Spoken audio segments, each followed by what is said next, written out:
So hello friends, इस lecture में हम मुद्रा विनिमय सुविधा टॉपिक को पढ़ेंगे जो कि आपके मेंस में और प्रीलिम्स यूपीएससी और पीसीएस प्रीलिम्स में इसमें ऑब्जेक्टिव में क्वेश्चंस आ सकते हैं कि कौन से कथन सत्य हैं व असत्य हैं इस तरीके से। तो चलिए शुरू करते हैं। मुद्रा विनिमय सुविधा जिसे करेंसी एक्सचेंज फैसिलिटी या करेंसी स्वैप फैसिलिटी कहते हैं। इसे क्या कहते हैं? करेंसी स्वैप फैसिलिटी या करेंसी एक्सचेंज फैसिलिटी, है ना। एक देश से दूसरे देश की मुद्रा में चेंज होना, यही मुद्रा विनिमय सुविधा है। चर्चा में क्यों है? हाल ही में बांग्लादेश ने अपनी अर्थव्यवस्था को बढ़ावा देने के लिए श्रीलंका के साथ 200 मिलियन अमेरिकी डॉलर की मुद्रा विनिमय सुविधा को मंजूरी दी है। तो बांग्लादेश ने अपनी अर्थव्यवस्था को बढ़ावा देने के लिए, ग्रोथ करने के लिए श्रीलंका के साथ श्रीलंका के साथ 200 मिलियन अमेरिकी डॉलर की मुद्रा विनिमय की सुविधा प्रदान की है कि इसमें आप हमें लेन देन कर सकते हैं। ये बांग्लादेश ने कहा है।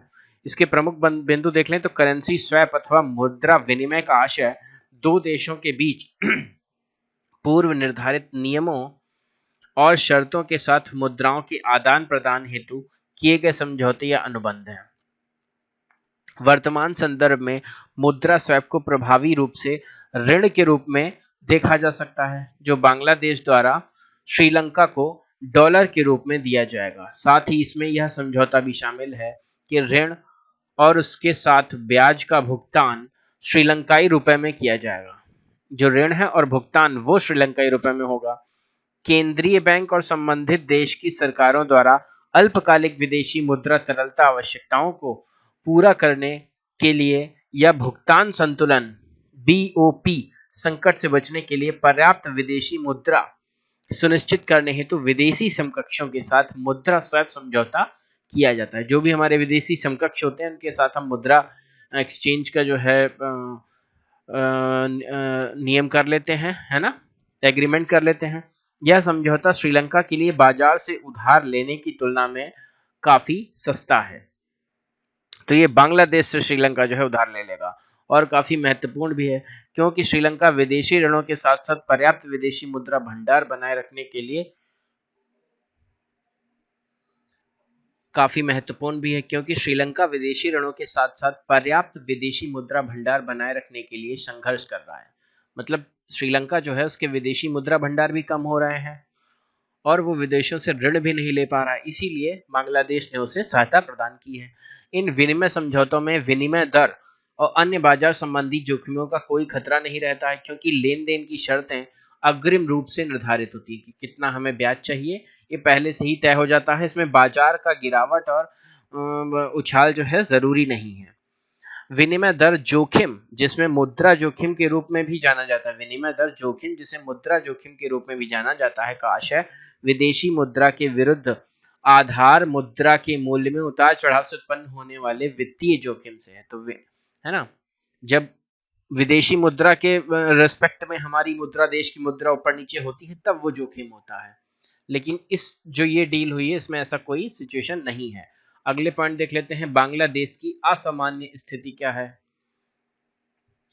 तो बांग्लादेश को अब तक अन्य देशों के लिए वित्तीय सहायता प्रदाता के रूप में नहीं देखा जाता था। बांग्लादेश को अब तक अन्य देशों के लिए वित्तीय सहायता प्रदान करने के लिए रूप में नहीं देखा जाता था, मतलब दूसरों देशों को वो सहायता नहीं प्रदान करता था वित्तीय रूप से। यह दुनिया के सबसे गरीब देशों में से एक रहा है। अभी भी अन्य देशों से अरबों डॉलर की वित्तीय सहायता प्राप्त करता है, अभी भी ये प्राप्त करता है, देता किसी को नहीं। लेकिन पिछले 2 दशकों में बांग्लादेश ने अपनी अर्थव्यवस्था में महत्वपूर्ण सुधार करने में कामयाब रहा है। शेख हसीना जी ने अच्छा काम किया है। वर्ष 2020 में दक्षिण एशिया में सबसे तेजी से उभरती हुई अर्थव्यवस्थाओं के रूप में बांग्लादेश सामने आई। हमारा बिल्कुल पड़ोसी देश है ना। ऐसे करके यहाँ पे हमारा बांग्लादेश है। इस एरिया में पहले से पूर्वी पाकिस्तान भी कहते थे क्या ये पाकिस्तान था ही, बाद में इसको लिबरेशन आर्मी द्वारा छुड़ाया गया। बांग्लादेश ने देश के लाखों लोगों को गरीबी से बाहर निकालने में सफलता हासिल की है। इसने प्रति व्यक्ति आय के मामले में भारत को पीछे छोड़ दिया। यहाँ की पर कैपिटा जीडीपी जो है वो ज्यादा है। यह पहली बार बांग्लादेश पहली बार है कि बांग्लादेश किसी दूसरे देश की मदद के लिए सामने आया है, इसलिए इस घटना को एक प्रकार से ऐतिहासिक माना जा सकता है। बात समझ रहे हैं कि मतलब गरीबी से हट के दूसरों की मदद के लिए आगे आया है, तो ये बड़ी बात है। भारत के लिए श्रीलंका का क्या दृष्टिकोण है? भारत के लिए श्रीलंका का क्या दृष्टिकोण है? श्रीलंका भारत को किस नजरिए से देखता है? तो वर्ष 2020 में श्रीलंका के राष्ट्रपति ने भारत से 1 बिलियन अमेरिकी डॉलर के क्रेडिट स्वैप का अनुरोध किया था। 1 बिलियन अमेरिकी डॉलर, इन्होंने कुछ ज्यादा ही उम्मीद रख ली थी। साथ ही उन ऋणों पर स्थगन की भी मांग की थी जो श्रीलंका को भारत को चुकाने थे। मतलब पहले तो नया उधार मांग लिया और ऊपर से जो पिछला उधार था उसको स्थगित करने की मांग की थी कि पिछला हमारा छोड़ दीजिए। लेकिन कोलंबो बंदरगाह पर एक महत्वपूर्ण कंटेनर टर्मिनल परियोजना को रद्द करने के कोलंबो के फैसले पर मतलब एक तो चोरी फिर सीना चोरी। मतलब पहले तो पिछला उधार ही चुकाया नहीं, नया उधार मांग रहे हैं। और जो हमारी योजना थी कोलंबो बंदरगाह पर महत्वपूर्ण कंटेनर टर्मिनल परियोजना को रद्द भी कर दिया। कोलंबो के फैसले पर भारत श्रीलंका संबंध तनावपूर्ण रहे, जिसमें भारत ने क्रेडिट स्वैप के निर्णय को टाल दिया है। मतलब हम उधार दे देते लेकिन तुम तो है मतलब हम मदद किए जाए और तुम हमारे कंटेनर जो टर्मिनल परियोजना है इसका भी तुमने रद्द कर दिया। इससे पूर्व जुलाई 2020 में भारतीय रिजर्व बैंक आरबीआई ने श्रीलंका को 400 मिलियन अमेरिकी डॉलर की क्रेडिट स्वैप सुविधा प्रदान की थी। श्रीलंका को रिजर्व बैंक ने, भारत की रिजर्व बैंक में 400 मिलियन अमेरिकी डॉलर की क्रेडिट स्वैप सुविधा प्रदान की। मतलब क्रेडिट ले लीजिए, उधार ले लीजिए, अपने खाते में चढ़ा लीजिए, बाद में दे दीजिएगा। इस सौदे को सेंट्रल बैंक ऑफ श्रीलंका ने फरवरी माह में निपटा दिया। ये तो निपट चुका है, सुविधा को आगे नहीं बढ़ाया गया है। सार्क के लिए स्वैप सुविधाओं है तो रिजर्व बैंक की रूपरेखा क्या है, ये देख लेते हैं। मतलब अगर सार्क की कंट्रीज हैं हमारी तो उनके लिए रिजर्व बैंक की क्या रूपरेखा, क्या स्ट्रेटेजी रहती है ना, इसको देख लेते हैं।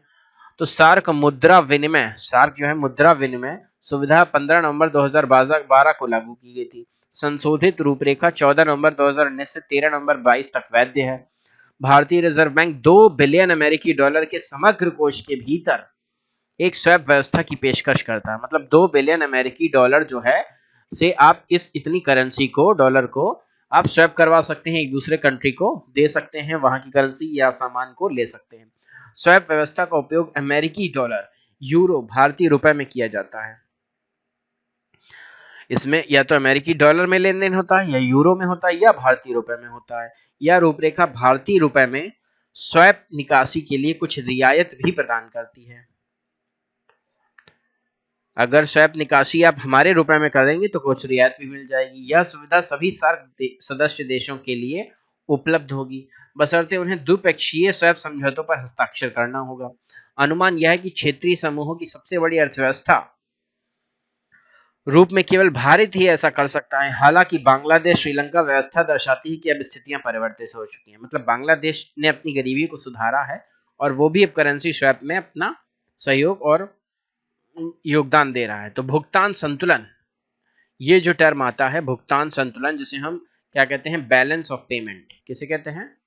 Balance of payment. मतलब कि जैसे कोई कंट्री ए है, देख लीजिए जरा, कोई कंट्री ए है, ये कंट्री बी है। मान लीजिए ये कंट्री इंडिया है और ये कंट्री आपकी मालदीव मान लीजिए, है ना। इसको हमने करेंसी स्वैप के थ्रू कुछ रुपया दिया डॉलर में। अब ये जो है उतना ही माल देगा या कुछ ऐसा देगा। मतलब हमने मान लीजिए इंडोनेशिया को दिया, है ना, तो यहाँ से इतना पाम ऑयल आएगा। अब पाम ऑयल मान लीजिए हमने 1 मिलियन अमेरिकी डॉलर दिया, तो 1 मिलियन का अगर नहीं खरीदते हैं तो हम 80% का ही माल खरीदेंगे, है ना। तो जितना बैलेंस ऑफ पेमेंट बचा रहेगा वो बैलेंस ऑफ पेमेंट भुगतान संतुलन होना चाहिए। मतलब जितने का माल जाएगा उतने का माल ही आएगा, बैलेंस होना चाहिए। किसी देश के भुगतान संतुलन बीओपी को आमतौर पर एक वर्ष की विशिष्ट अवधि के दौरान शेष विश्व के साथ किसी देश के सभी आर्थिक लेन देन के व्यवस्थित विवरण के रूप में परिभाषित किया जाता है। किसी देश के भुगतान संतुलन को आमतौर पर एक वर्ष की विशिष्ट अवधि के दौरान शेष विश्व के साथ किसी देश के सभी आर्थिक लेन देन के व्यवस्थित विवरण के रूप में परिभाषित किया जाता है। मतलब बैलेंस ऑफ पेमेंट क्या है? एक चार्ट है, उसमें पूरी डिटेल्स आपने कहाँ किसको कितना माल दिया है, कितना लिया है, ये लिखा होता है। और एक देश का जितना भी पूरा लेन देन होगा वो उसमें लिखा होगा, तो उसमें बैलेंस ऑफ पेमेंट हमें पता चलेगा कि किसको कितना बकाया है कितना नहीं है। समग्र तौर पर बैलेंस ऑफ पेमेंट खाता अधिशेष या घाटा हो सकता है। यदि घाटा होता है तो उसे विदेशी मुद्रा खाते से पैसे लेकर निपटाया जा सकता है। विदेशी मुद्रा खाते से पैसे लेकर निपटाया जा सकता है, मतलब विदेशी मुद्रा खाते से पैसे लीजिए और फिर उसको निपटाइए, दीजिए जिस जिस देश को आपको देना है। यदि विदेशी मुद्रा खाते का भंडार कम हो रहा है तो इस परिदृश्य को बैलेंस ऑफ पेमेंट संकट के रूप में जाना जाता है। मतलब कि हमें मान लीजिए हम इंडिया ने श्रीलंका को दिए पैसे, अब श्रीलंका को वापस करने उधारी, तो वो या तो अपना जो विदेशी मुद्रा भंडार है उसमें से ट्रांसफर करेगा। अगर विदेशी मुद्रा भंडार भी कम हो गया है तो फिर वहां पे बीओपी संकट आ जाएगा कि अब वो पैसे वो से कैसे वापस करेगा, है ना। ये चीजें हैं और सभी लोग अपने अपने विदेशी मुद्रा भंडार बढ़ाते रहते हैं ताकि वो इन सभी लेन देनों का जो है हिसाब कर सकें। भुगतान संतुलन के घटक क्या हैं? जो बैलेंस ऑफ पेमेंट होता है उसके घटक क्या हैं, कंपोनेंट्स क्या हैं भुगतान संतुलन के, बैलेंस ऑफ पेमेंट के? तो चालू खाता, करंट, जो हमारा करंट अकाउंट होता है, यह दृश्य अदृश्य वस्तुएं और सेवाओं के निर्यात और आयात को दर्शाता है। चालू खाता क्या है? मतलब कोई भी चीज दिखाई दे रही है या नहीं दिखाई दे रही, जैसे सर्विसेज होती हैं, वस्तुएं हमें दिखाई देती हैं कि निर्यात और आयात को दिखाता है, मतलब कुछ तो हमने सर्विसेज दी और कुछ हमने ली। तो ये चालू खाते में पूरा रहता है कि इतने 100 रुपए की हमने ये सेवा की, 200 रुपए की हमने ये सेवा की, या 300 रुपए की ये सेवा हमने ली आपसे, या हमने 400 रुपए का सामान आपको दिया, 500 रुपए का सामान आपसे लिया। अब जो बाद में बैलेंस बचता है कि मान लीजिए अब इंडिया को अमेरिका को $1 बिलियन देना है या उससे लेना है, तो ये बैलेंस ऑफ पेमेंट, ये पूरा जो है शीट आ जाएगी लेन देन की, यही बैलेंस ऑफ पेमेंट है। इतना आपको बैलेंस जो है करना है। अब वो या तो आप विदेशी मुद्रा भंडार से करिए या आप करेंसी शॉप की, है ना, इस तरीके से। अब पूंजी खाता क्या है? यह एक देश के पूंजीगत व्यय और आय को दर्शाता है। यह एक अर्थव्यवस्था में निजी और सार्वजनिक निवेश दोनों के शुद्ध प्रवाह का सारांश देता है।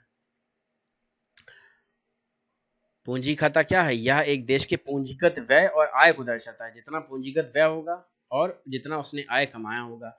यह एक अर्थव्यवस्था में निजी और सार्वजनिक निवेश दोनों के शुद्ध प्रवाह का सारांश देता है, मतलब जो भी जिस्ट है वो पूंजी खाते में रहता है।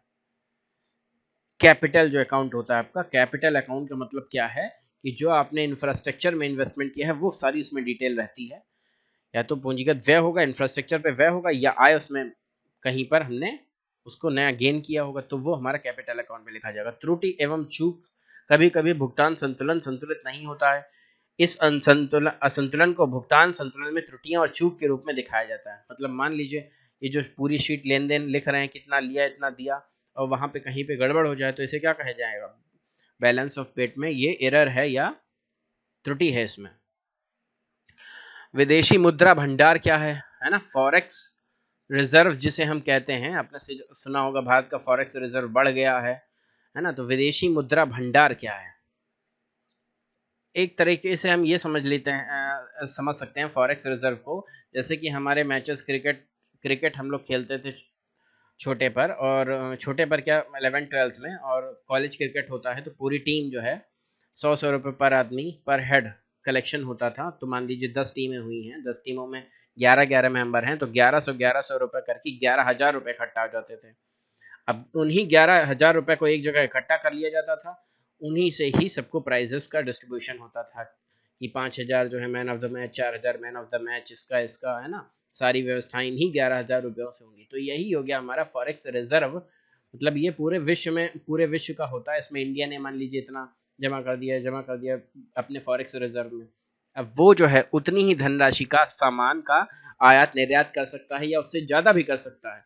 अगर वो ज्यादा करेगा तो जब उसे पेमेंट करना होगा तो बैलेंस ऑफ पेमेंट की क्राइसिस आ जाएगी, तो इसलिए उसी फॉरेक्स रिजर्व बढ़ाया जाता है। एक विदेशी मुद्रा में निहित संपत्ति, बात समझ रहे हैं, एक विदेशी मुद्रा में निहित संपत्ति है जो एक केंद्रीय बैंक के पास होती है, कोई भी सेंट्रल बैंक हो सकती है। इसमें विदेशी मुद्राएं, बॉन्ड, ट्रेजरी बिल, अन्य सरकारी प्रतिभूतियां शामिल हो सकती हैं।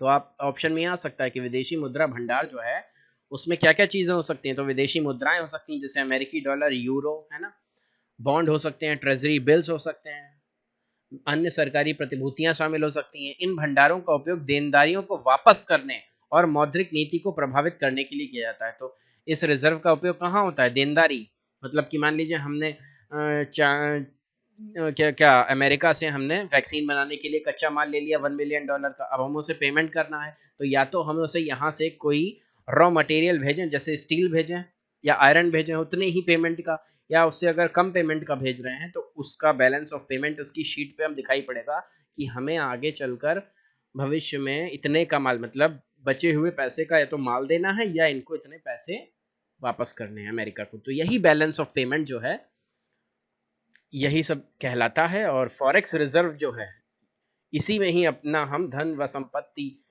के रूप में मुद्राएं, बॉन्ड, ट्रेजरी बिल, अन्य सरकारी प्रतिभूतियां इनमें रिजर्व करके रखते हैं। तो तभी बताया जाता है कि इंडिया का फॉरेक्स रिजर्व इतना बढ़ गया है, 400 बिलियन अमेरिकी डॉलर है, इतना इतना, तो मतलब हम इतने का ही, इतना हमारे अकाउंट में है, इतने का हम व्यापार कर सकते हैं। तो आशा करते हैं आपको इस लेक्चर में थोड़ा बहुत समझ में आया होगा, और जो भी कुछ सुधार आपको लगता है तो प्लीज़ कमेंट करें, और वीडियो पसंद आई हो तो लाइक करें। धन्यवाद आपका।